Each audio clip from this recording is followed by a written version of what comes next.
We've got some breaking news. Don Lemon is arrested. It happened just after midnight today, which is insane. And we're going to talk about this because there's huge implications here in the United States. Let me just break down the details. I want to give you all the information right up front, though. So, Don Lemon, 58-year-old journalist and former CNN anchor, now an independent media host. So he tried to do a YouTube episode for his channel, went into a church, and you guys know some of that situation. But here's where it's important because federal authorities literally arrested Don Lemon in connection with a protest at that Minnesota church. It occurred on January 18th. So now it's January 30th. Guys, let me know in the comment section what you think about this, but let me keep breaking it down because like this is a huge win for all of us who are Christians, all of us in the faith. I'm going to talk about that in a second, but I want to make sure that you get all of the details.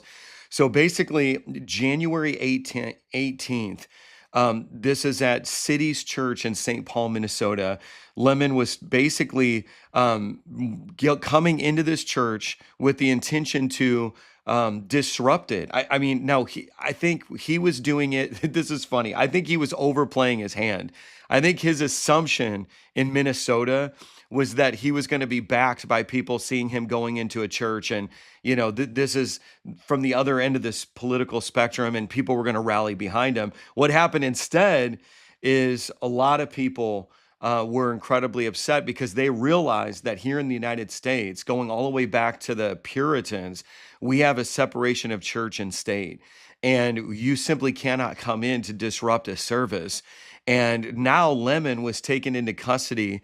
This is like a little after midnight by federal agents in Los Angeles. So think about that. The event happened in St. Paul, Minnesota. And now literally in Los Angeles, they're picking him up. And he was in LA covering the Grammy Awards at the time of the arrest.